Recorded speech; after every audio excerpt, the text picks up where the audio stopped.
Hey y'all, welcome to my channel. If you're new here, my name is Samantha Leighanne and I talk about books. Today we're doing a tag video and I haven't done a tag video in a really long time. However, I was tagged by Amy Gets Lit in her original tag and it is the literary mixtape 90s edition tag. She also did an 80s edition and it looked like a lot of fun. I grew up in the 90s and in the 2000s, so whenever I saw the questions and saw that I was tagged, I was really excited to do this one. And basically what Amy did is she picked different songs from the decade of the 90s and picked a prompt to go with them where, you know, we pick a book that goes with a prompt. So thank you once again to Amy for putting in the time to create this tag, and thank you for tagging me, and let's just go ahead and jump right into the questions. So the first prompt is from Friday I'm in Love by The Cure, one of my absolute favorite bands of all time, honestly. The prompt that goes with this one is a book that you have a love-hate relationship with.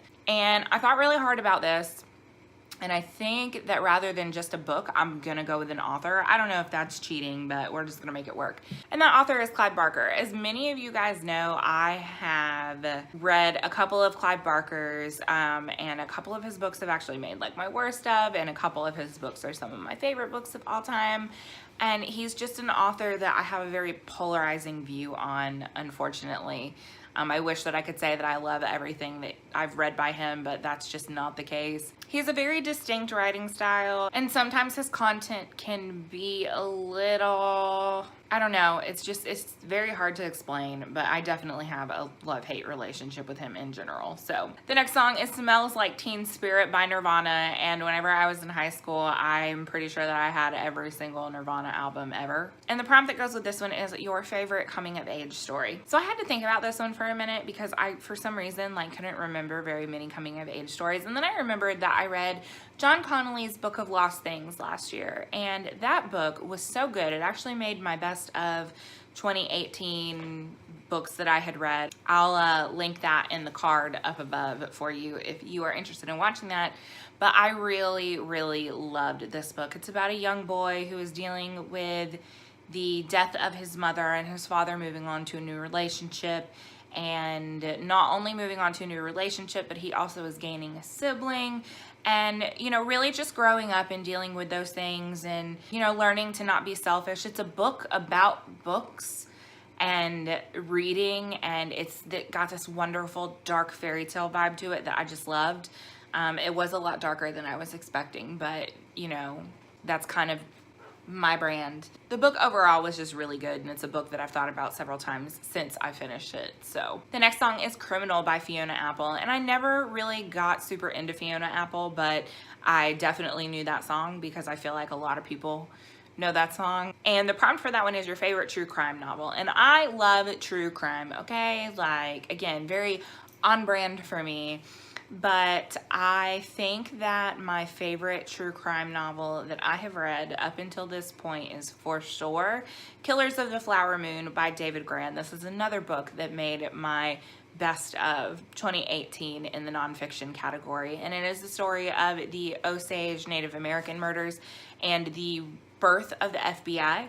It's extremely well researched, it's extremely well written, and it's written in a way that makes you think that you're reading fiction even though you're not. And that is one of my favorite types of nonfiction, because nonfiction can be really dry, but this was very engaging and it was very informative, and I loved the way that he laid everything out. I did listen to the audio of that book, and there are multiple narrators for the different parts.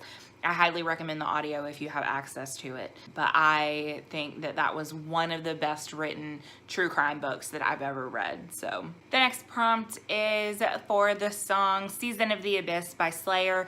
Never really got into Slayer, but fun fact, my very first concert ever, like big concert, was Metallica and Godsmack. And the prompt for this one is a dark or heavy novel or short story collection. And I went with short story collection for this one, and I picked Happiness Like Water by Chinelo Oparanta. And this is a collection of short stories about Nigerian women either in Nigeria or the United States. And the prose in this book is just so good, but the stories themselves are really heavy. Happiness Like Water, this you know, you would think with happiness in the title, it would be a happy book, and it definitely isn't. There are a lot of moments in this book that just absolutely heart-wrenching. For them being short stories, I know one of the things that I love about short stories is if they're done the right way, they absolutely can make you feel a lot of things in a very short amount of time, and Oak Paranta's writing really manages to do that. This and her full-length novel, Under the Udala Trees, which I also have a copy of, absolutely beautiful, beautiful writing. And this isn't necessarily dark, but it is very heavy because it does deal with a lot of different things in regards to race relations here in America, what it's like being an immigrant in America, and then some of the things the Nigerian women, you know, deal with in Nigeria, and a lot about that culture and that culture of women in Nigeria. So one of my absolute favorite short story collections of all time, for sure. And if you haven't picked it up, this or Under the Udala Trees, then I would recommend picking those up. The next song is Sabotage by the Beastie Boys. The Beastie Boys are just so fun. But the prompt for this is a book with a protagonist that sabotages themselves. And I picked House of Sand and Fog by Andre Dubose.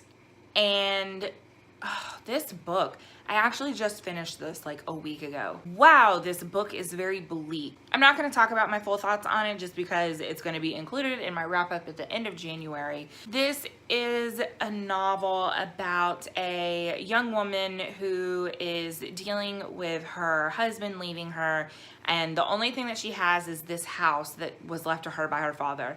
And then all of a sudden cops show up at her door and they're like, "Hi, you're being evicted because you owe back taxes." And she's like, "What the fuck is happening?" And throughout this story, we continually see the characters, not just the young woman, you know, that's being thrown out of her house, but the people who buy their house and the people that she becomes involved with. They just make the stupidest decisions. And if they thought a little bit about what they were doing and not made those decisions, then things would not have ended up in the way that they did. And it's just one of those books where it's like the way that the author writes, you empathize with the characters and the things that they're feeling and the things that they're doing, but you're also just like, can you stop? Can you can you get your shit together? Because if you get your shit together, then you wouldn't be going through these things. This book is so bleak, but it's done really well. I was really surprised by the way that I felt about it and the way that I felt about it when I got to the end. The next song is Wonderwall by Oasis, and I'm pretty sure that everybody in the universe knows this song, and I really love the prompt that goes with this because it made me laugh. But it is a novel with family members that hate each other. So I thought about this and decided to go with Flowers in the Attic by V.C. Andrews. I'm sure that there's other books that I could have gone with, but this was one of the things that kind of came to the forefront of my mind because the basic plot to this book, if you're unaware, you have this family and the father dies in this tragic accident and the mother is like, what the fuck are we gonna do? So her parents are like, well, you can come live with us, but we fucking hate your kids. And since we hate your kids, they have to live in the attic. I won't talk about the rest of the plot. If you've read this book, then like you know what happens. But weirdly, like a gothic romance novel in a sense, very weirdly, just because of some of the things that happen. But like the vibe is very gothic. Anyway, it's been years since I've read this, which is why I picked up this copy because I kind of wanted to reread it after reading Paperbacks from Hell because they talk about this book in that. So, and the next song is Baby One More Time by Britney Spears. So I grew up obviously in the boy band era, and let me tell you, I was obsessed. So the prompt for this one is a book that you reread. And for this is a book that I do have a physical copy of, but it's like underneath a bunch of other books and I just would have to destroy my shelf to get it out, so I'm not gonna do that. But I went ahead and chose Outlander for this prompt. So I have read this book 3 or 4 times, something along those lines, and I reread it again the last time in the beginning of 2017, and I did this huge buddy read with a bunch of different wonderful ladies, and it was an experience because it had been several years since I had read it, and I had become a lot more of a critical reader, and I felt very differently reading it that time than I did any of the other times. Now, I still do enjoy the book as a whole. I do love Jamie Fraser, but I noticed a lot of other things in the book that I wasn't as keen on this time around as I had been in the past. So it was definitely an experience. But I personally love rereading books in general.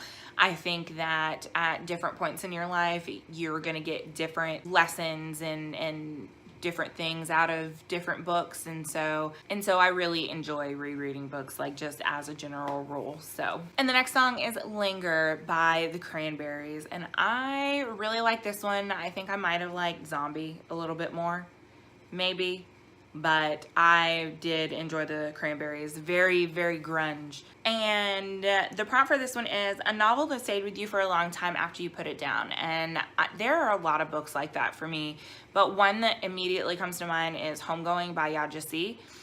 I read that one, I think, in 2016, and I still think about that book a lot.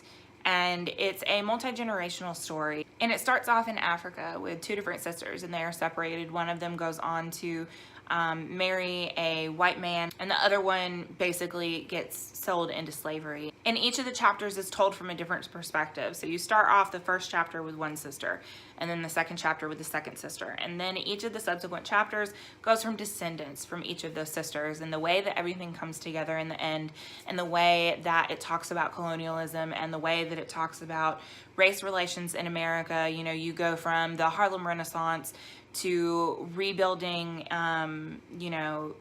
antebellum South. And it's such an amazing book, and the story is so well written and just so nuanced. And I really, really loved it. And the next song is Losing My Religion by R.E.M. And that's a band that I was never really a huge fan of, but I feel like everybody knows the song Losing My Religion. And the prompt for this one is a book or short story where the protagonist's beliefs, not necessarily their religion, is challenged and put to the test. And I thought for a while about this one, and the one that kept coming to the forefront of my mind is The Exorcist by William Peter Blatty. And obviously this is one that is talking about religion that is being challenged, but I love that book for a lot of different reasons. The way that he builds the suspense as, you know, things really start to unravel with Reagan, and the internal conflict that priest, whose name I am drawing an absolute blank on right now, but the way that, you know, his internal conflict kind of unfolds and how that goes, I think it is absolutely such a classic. And if you are into the horror genre at all and you haven't read that book, then you really, really should. I personally don't find it as terrifying as everybody else says it is, you know, but it definitely is still a really good horror read, and it spawned a lot of modern horror as we see it today. And the very last song is Poison by Belle Biv DeVoe, which is actually a song that we played on our playlist at work, so I'm very familiar with that song. But the prompt for that one is a novel that has a toxic relationship, and I can pick several, but one that I read most recently is Our Kind of Cruelty by Aramina Hall. When I initially finished that book, I honestly thought that I didn't like it, simply because of the relationship in the book and the way that everything unfolds. But the more that I've thought about it, and the more I realized what the authorial intentions were behind that book, the more I actually really, really liked it. There's a lot of social commentary in the book about things like rape culture and, you know, being a woman comfortable with her own sexuality. But from the very beginning, it is very obvious that the two main protagonists in the book are in an extremely unhealthy relationship, and it just kind of devolves as it goes on. I would call it like a domestic thriller, but it is definitely a slow burn. You don't really get too much craziness happening until maybe the last third of the book, if that, even maybe the last fourth of the book.